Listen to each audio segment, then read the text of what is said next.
وزارت داخلہ کی ABCD نہیں پتہ. جب ریلوے میں تھے تو حادثات بڑھ گئے, اور جب سے انہوں نے وزارت داخلہ سنبھالی ہے پاکستان کے اندر دہشت گردی کے واقعات بڑھ گئے ہیں, اس لیے کہ ان کی دلچسپی یا تو سیاست میں ہے یا پھر ان کی اپنے جو ان کے حلقہ سیاست ہے, جو ان کا حلقہ احباب ہے, اس کے اندر وقت گزارنے میں زیادہ دلچسپی ہے.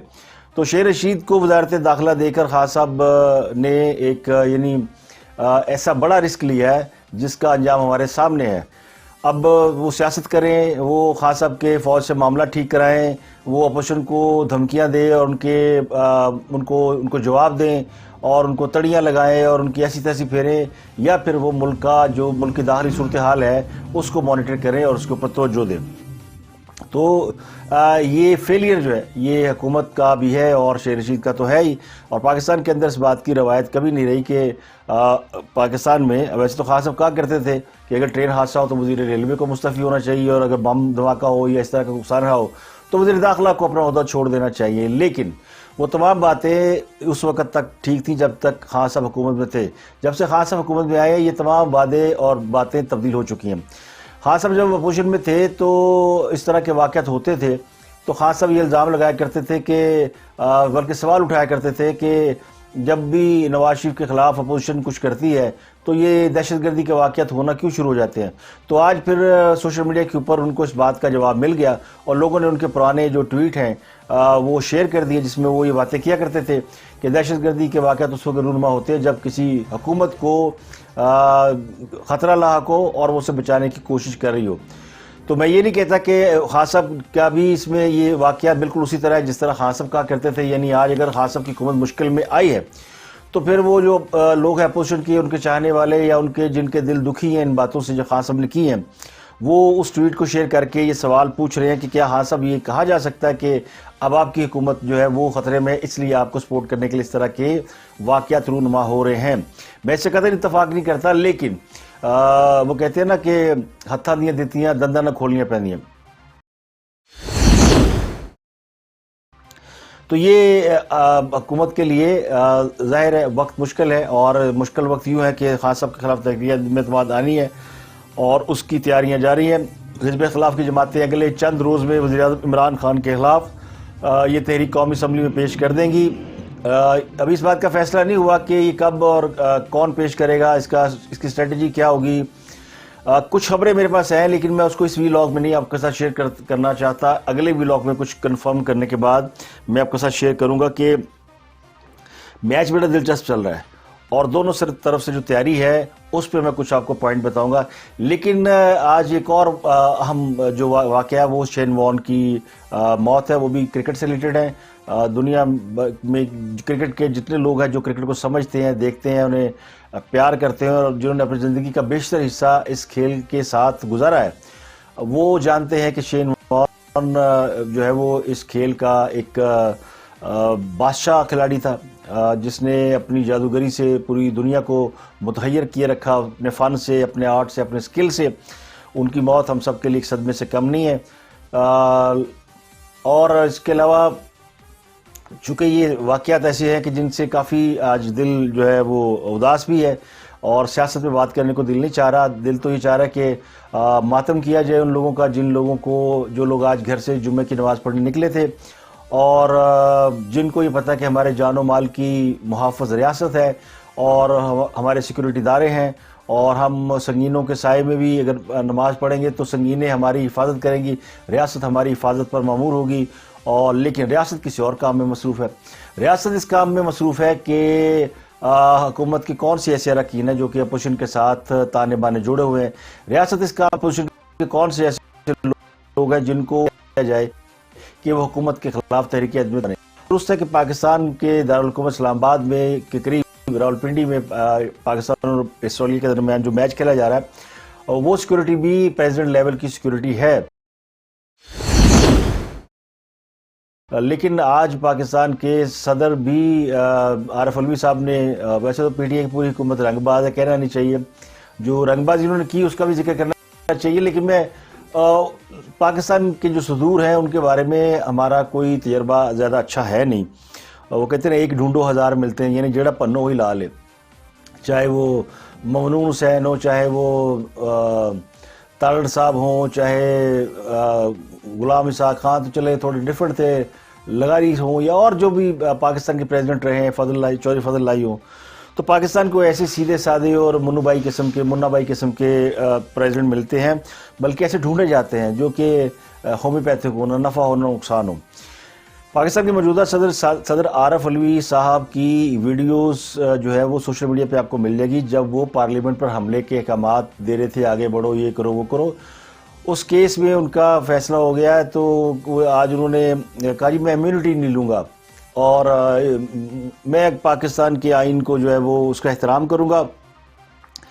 ویسے تو انہوں نے مذہب کو بھی اس میں استعمال کرنے کی کوشش کی کہ وہ آئین سب سے بڑا ہے، اور میں اس پہ نہیں زیادہ بات کرتا کیونکہ اس میں لوگوں کے مختلف پوائنٹ آف ویو ہیں۔ تو میں یہ بات کرتا ہوں کہ جب انہوں نے کہا کہ انہیں جو آئین میں امیونٹی حاصل ہے وہ نہیں لیں گے کیونکہ انہیں معلوم ہے فیصلہ لکھا جا چکا ہے، تو اس کا مطلب یہ کہ صدر عارف علوی کو معلوم ہے کہ فیصلے میں ان کو سزا نہیں ہونی، اس لیے انہوں نے امیونٹی نہ لینے کا فیصلہ کیا۔ اگر انہیں یہ علم ہوتا کہ وہ رگڑے جائیں گے اور اس کیس میں وہ پھنس جائیں گے تو وہ سب سے پہلے امیونٹی جیم میں ڈال کے عدالت کو پیش کرتے کہ جناب مجھے تو امیونٹی حاصل ہے۔ تو یہ پاکستان کی سیاست کے اندر جو رنگ بازی ہے یہ بڑے طویل عرصے سے جاری ہے، اور بدقسمتی سے اس وقت اس کا عروج ہے۔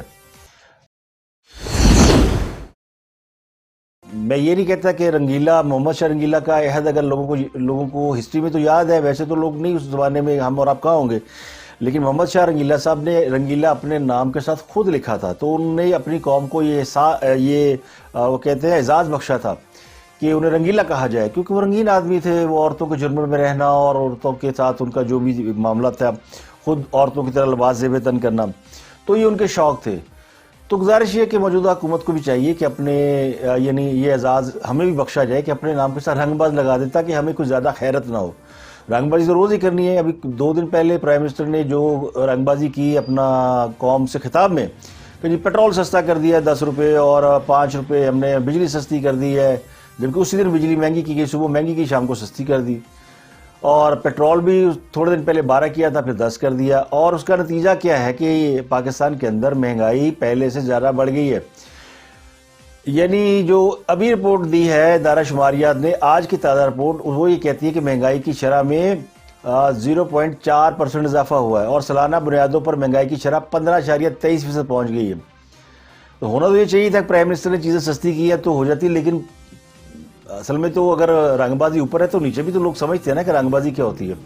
پیٹرول اور بجلی قیمت کم کرنے کے بعد پاکستان میں کسی ایک چیز کے دام بھی کم نہیں ہوئے، کھانے پینے کی اشیاء اور باقی چیزیں چھوڑیں، اور جتنی چیزیں ہیں کسی کے دام بھی کم نہیں ہوئے۔ اسی لیے جو ہم لوگ کہہ رہے تھے، جو میڈیا کے لوگ یہ بات کرتے ہیں کہ اس کا کوئی فائدہ نہیں، کہ آپ جو ہے قیمتیں جب بڑھاتے ہیں تو بڑھاتے ہوئے سوچا کریں، کیونکہ اس کے بعد اس کا ریورس کرنا یہ پھر کراس دی بورڈ یہ بڑا مشکل ہو جاتا ہے۔ تو وہ کہتے ہیں نا کہ آپ نے اگر بنیاد ہی اس کی ایسی رکھ دی کہ جو کہ غلط ہوگی تو پھر اس کو اوپر عمارتیں کھڑی ہو جاتی ہے، پھر آپ کہنے نہیں بنیاد ٹھیک کرو تو پھر آپ کو عمارت گرانی پڑے گی، جو کہ ناممکن ہو جاتا ہے، تو پھر آپ کو نئے سرے سے آپ کچھ نہیں کر سکتے۔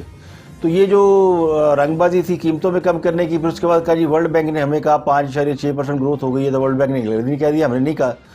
تو رنگ بازی ہر طرف سے جاری ہے۔ اب یہ رنگ باز سجنا جو ہے، اگر اپنا نام رنگ باز سجنا رکھ لیں تو بڑا زبردست نام ہے، کوئی برا نام نہیں ہے۔ پتنگ باز تو وہ رہے ہی ہیں، رنگ باز بھی نام کے ساتھ لگا لیں۔ تو یہ جو ان کی رنگ بازی ہے وہ اب ان کو لیے جا رہی ہے ہر سیاستدان کے در دولت پہ۔ اب انہوں نے جانا ہے ایم کیو ایم کے دفتر۔ ہاں صاحب نے طے کیا کہ وہ 9 مارچ کو ایم کیو ایم کے دفتر بہادر آباد کو عزت افزائی بخشیں گے۔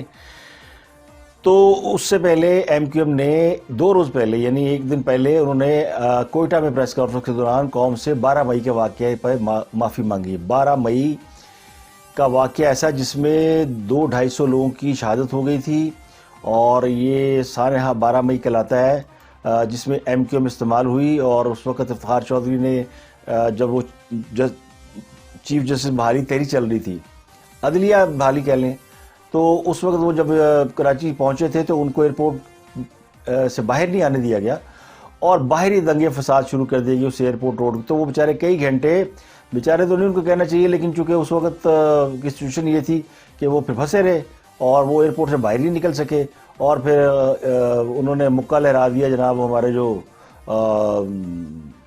مشرف صاحب ہیں، تو انہوں نے کہا کہ میری پاور یہ کہ میں وہاں تک بھی جو ہے وہ یہ کر سکتا ہوں. تو یہ اس سانحے کے اوپر تقریباً معافی مانگی ہے 15 سال بعد ایم کیو ایم نے کہ جناب ہمیں معاف کر دیں. تو بات معافی سے شروع کر لیتے ہیں. معافی سے اگر شروع کریں گے تو پھر معافی ان کو بہت سے واقعات میں مانگنی چاہیے. معافی جو سب سے زیادہ معافی ہے وہ ان کو مانگنی چاہیے سانحہ بلدیہ ٹاؤن کے اوپر، اور پھر ان کو معافی مانگنی چاہیے کراچی کے نوجوانوں میں جو انہوں نے اسلحہ تقسیم کیا اس کے اوپر. میں اس لیے کہہ رہا ہوں کہ اگر غلطی کا احساس ہو جائے بڑی اچھی بات ہے، اور غلطی پر اگر آپ معافی مانگ لیں تو اس سے بڑی بات اور کوئی نہیں ہو سکتی. غلطی سب انسان کرتے ہیں. اب ایم کیو ایم کے قائد نے جو غلطیاں کی ہیں وہ آج ان کی ظاہر ہے وہ اس کا خمیازہ بھگت رہے ہیں، لیکن اس کے باوجود کہ وہ اپنی لوگوں میں ابھی تک پاپولر ہیں اور لوگ ان کے جو فالوور ہیں ان کو مانتے ہیں، اور ان کے بارے میں جو عمومی رائے ہے وہ یہ کہ وہ ایک انٹلیکچوئل اور دانشور قسم کے لیڈر ہیں، اور غریب طبقے کی بات کرتے ہیں. 2% طبقے کی بات وہ نہیں کرتے، وہ 98% طبقے کی بات کرتے ہیں، جگیردارہ نظام کے خلاف ہے. تو ساری باتیں ان کو اس قابل تھی کہ ان کو یعنی اس ملک میں سیاست نہ کرنے دی جائے. لیکن جو انہوں نے یہ جو سیاست کی جس میں انہوں نے نوجوانوں کے ہاتھ میں جو ہے وہ کتابوں کی جگہ قلم کی جگہ اسلحہ تھمایا، اس نے کراچی کی ایک نسل تباہ کر دی ہے. کراچی کی بلکہ سندھ کی ایک نسل تباہ کر دی. اس پر معافی مانگنی چاہیے اصولی طور پر. تو چلیں دوسری بات کر لیتے ہیں. میں زیادہ لوگ یہ نہ سمجھے کہ میں ان کی کوئی دل آزاری کر رہا ہوں. ایم کیو ایم بہرحال ایک نمائندہ جو بات ہے، لیکن مہاجروں کو احساس اس بات کا ہے کہ ان کی جو نسلیں ہیں وہ اس کام کے اندر ضائع ہوئی ہیں. وہ اگر یہ ساری ان کے ساتھ زیادتیاں نہ ہوتی ہیں، مہاجروں کے ساتھ بہت زیادتیاں ہوئی ہیں، لیکن اس کے جواب میں جب جو کچھ ہوا وہ بھی کچھ اچھا نہیں ہوا. تو معافی مانگنی چاہیے. اگر وہ مانگ لیں الطاف حسین تو وہ اور اچھی بات ہے. وہ لیڈر تو ہیں ہی، وہ بڑے لیڈر ہیں. وہ اپنے جرائم جو انہوں نے کیے ہیں ان کی معافی مانگ سکتے ہیں کہ وہ جرائم انہوں نے جن حالات میں کیے یا جو بھی ان کو مجبوری رہی تھی یا وہ حالات نہیں ہیں تو وہ بھی یہ کام کر سکتے ہیں. ایم کیو ایم کو معافی جو ہے نا وہ چلے احساس ہو گیا مانگ لی، لیکن جو آج کے حالات ہیں اگر ایم کیو ایم اس پہ معافی نہیں مانگتی نا تو کل کو پھر یہ معافی مانگیں گے تو ان کو مہلت نہیں ملے گی. ایم کیو ایم کو تو آج معافی مانگنی چاہیے عمران خان کا ساتھ دینے پر، اور خان صاحب کا ساتھ دے کر. اور ابھی بھی ان کو سمجھ نہیں آ رہی کہ وہ خان صاحب کا ساتھ کھڑے ہو یا مخالف کھڑے ہو. حالانکہ ایم کیو ایم کو یہ بات سمجھ میں آنی چاہیے کہ ایم کیو ایم کا جو مینڈیٹ ہے وہی تو چرا کر دیا گیا پی ٹی آئی کو. ورنہ پی ٹی آئی کے کراچی میں کون سا ووٹ بینک تھا؟ پی ایم ایل این کا تو ووٹ بینک ہے ہی نہیں. پی ایم ایل کبھی کراچی میں زیادہ کام کیا ہی نہیں. کسی زمانے میں ابوبکر شہانی اور وہ شفیع وہ ہوا کرتے تھے، 2-4 لوگ جو کہ لڑ لیتے تھے، دوست محمد فیضی سب اس طرح کے لوگ، جو کہ تھوڑا سا ایک مطلب ایسا سیکٹر جس میں ہزارہ کے لوگ پنجابی وہاں پہ یہ جیتے تھے. پھر جو پختون بیلٹس ہیں وہاں پہ اے این پی تھی. تو ان کا جو ووٹ بینک ہے وہ کچھ زیادہ تھا نہیں. تو وہی ووٹ بینک جو ہے وہ ڈائیورٹ ہوا اے این پی سے اور اس سے، اور پھر ایم کیو ایم کا ووٹ بینک ملا جلا کے یہ سارا دیا گیا پی ٹی آئی کو. اس میں جو بہت سا ووٹ بینک مصطفیٰ کمال کا بھی کہا جا سکتا ہے کہ انہوں نے کام کیا تو لوگ ان کو بھی پسند کرتے تھے. لیکن یہ مینڈیٹ جو ہے نا کراچی میں یہ اردو بولنے والوں کا ہے، اور یہ مینڈیٹ چرا کے یا پی ٹی آئی کو دیا گیا. تو پی ٹی آئی تو اگلے الیکشن میں بھی وہ آپ کو نہیں، ایم کیو ایم کو کسی ان کا مقابلہ پیپل پارٹی سے بھی نہیں ہے، پی ایم ایل این سے بھی نہیں ہے. تو ایم کیو ایم کا تو مقابلہ پی ٹی آئی سے. تو ایم کیو ایم کس وجہ سے کھڑی ہے آج پی ٹی آئی کے ساتھ؟ ان کے پاس تو ایک اچھا موقع ہے کہ وہ نکلیں اور جا کے اپنا شامل ہوں کسی اور جماعت کے ساتھ. اور اگر ان کو یاد ہونا چاہیے کہ یہ جو سیاسی جماعتیں پیپل پارٹی ہو یا پی ایم ایل این ہو، ان کے دور میں تو ان کو زیادہ آزادی ملی سیاست کرنے کی، اور اب تو ان کے دفتر تک بند ہے. نواز شریف نے ان کے دفتر تو بند نہیں کیے تھے، آپریشن ضرور ہوا. نواز شریف کا ایم کیو ایم کے ساتھ بڑا کلوز الائی تھا، لیکن جب یہ حکیم سعید صاحب کا مرڈر ہوا تو یہ ایک نواز شریف کے لیے بہت صدمے کی بات تھی، اور اس کا الزام ایم کیو ایم پہ لگا. یہ وہ ٹرننگ پوائنٹ تھا جس کے بعد Nawaz Sharif M Q M سے خاصے ناراض ہوئے، اور پھر جو انہوں نے فیصلہ کیا کہ میں جب بھی اقتدار ملا ایم کیو ایم یا کراچی سے دہشت گردی یا دہشت گردوں کے جو سیل ہیں وہ میں ختم کروں گا. تو انہوں نے 2013 میں جب اقتدار میں آئے تو کراچی آپریشن ان کی خواہش اور اما پر ہوا, اور ایم کیو ایم کی جو سب سے پہلے منجی ٹھکی وہ ظاہر ہے ان کی اس سوچ کی وجہ سے ٹھکی. اس کے باوجود میں سمجھتا ہوں کہ وہ سیاسی آدمی ہے اور وہ معاملات سے کافی آگے نکل چکے ہیں, تو وہ بہتر چوائس ہے ایم کیو ایم کے لیے کہ اگر ایم کیو ایم ان کے ساتھ لائن بنا لیتی تو ان فیوچر وہ کراچی کے اندر زیادہ سٹیبل ہوتے. پیپل پارٹی کے ساتھ بھی بنا سکتے ہیں, لیکن پیپل پارٹی کے ساتھ وہ رہے بھی ہیں حکومت میں, لیکن پیپل پارٹی کے ساتھ ان کا شاید وہ آنکڑا فٹ نہیں ہو رہا. لیکن اگر وہ بنا لیں گے, جب پی ایم ایل کے ساتھ بن جائے گی تو پیپل پارٹی کے ساتھ بھی بن سکتی ہے. تو کراچی کا مینڈیٹ یا کراچی اور سندھ کے شہری علاقوں کا مینڈیٹ اچھا خاصا مینڈیٹ ہے, جو آج 10-11 سیٹیں لیے پھر رہے ہیں. ایم کیو ایم کی تقریباً 26 سیٹیں بنتی ہیں مینڈیٹ کے حساب سے, زیادہ بھی ہو سکتی ہیں. باقی اگر آپ سندھ کے دوسرے حیدرآباد کی سیٹیں ملائیں اور میر پور خاص کی ملائیں, سکھر کی ملائیں, تو ایم کیو ایم کا ووٹ بینک ہے. تو اب وہی ووٹ بینک, یعنی آپ کا مال جنہوں نے چوری کیا آپ انہیں کے ساتھ دوستی کر کے بیٹھے ہیں. تو ایم کیو ایم کو مجھے سمجھ نہیں آئی. تو ایم کیو ایم نے کو معافی, کل انہوں نے جو معافی مانگنی ہے نا کہ ہم نے عمران کا ساتھ دیا, ہمیں معاف کر دیں, تو بہتر آج معافی مانگ لیں, کیونکہ آج آپ کی معافی قبول کی جا سکتی ہے. آپ نے سالہ 12 مئی بھی معافی مانگی ہے, تو اس کو لوگ ایکسیپٹ کر لیں گے. اور یہ معافی بھی ابھی بھی آپ نے کراچی کے عوام سے نہیں مانگی, کیونکہ یہ مانگنی چاہیے تھی کراچی کے عوام کے اندر. تو آپ کو دراصل کراچی کے عوام سے بہت سی معافیاں مانگنی ہے, وہ معافی مانگ لیں, اور سب سے زیادہ وہ اس حکومت سے معافی مانگے تاکہ آپ کا جو فیوچر ہے وہ بہتر طریقے سے آگے بڑھ سکے. تو اب ایم کیو ایم کے پاس جائیں گے 9 مارچ کو خان صاحب, اور وہ گورنر سندھ نے بھی کچھ دھمکیاں دی ہیں, اگلے وی لاگ میں آپ کے ساتھ ذکر کروں گا. آج کے لیے اتنا ہی, اس لیے کہ چونکہ ابھی سیاسی بات زیادہ کرنے کو دل نہیں چاہ رہا, تو اس لیے میں نے حالات و واقعات کو ہی ذکر کیا. لیکن میں آپ کو اگلے وی لاگ میں یہ بتاؤں گا کہ جو حکومت نے تیاری کر رکھی ہے اور جو اپوزیشن نے تیاری کر رکھی ہے وہ بڑی زبردست تیاری ہے. اور وہ جو ماضی میں ایک ٹریک ریکارڈ رہا ہے نا کہ تحریک اعتماد کبھی کامیاب نہیں ہوئی, اس بار تاریخ جو ہے وہ خود کو نہیں دہرائے گی, بلکہ نئی تاریخ لکھی جا رہی ہے. تو مجھے دیجیے اجازت, اپنا گرد و نواح کے لوگوں کا خیال رکھیے گا. کل میں انشاءاللہ آپ کے ساتھ یہ کوشش کروں گا کہ وہ جو بہت امپورٹنٹ انفارمیشن ہے وہ آپ کے ساتھ شیئر کروں.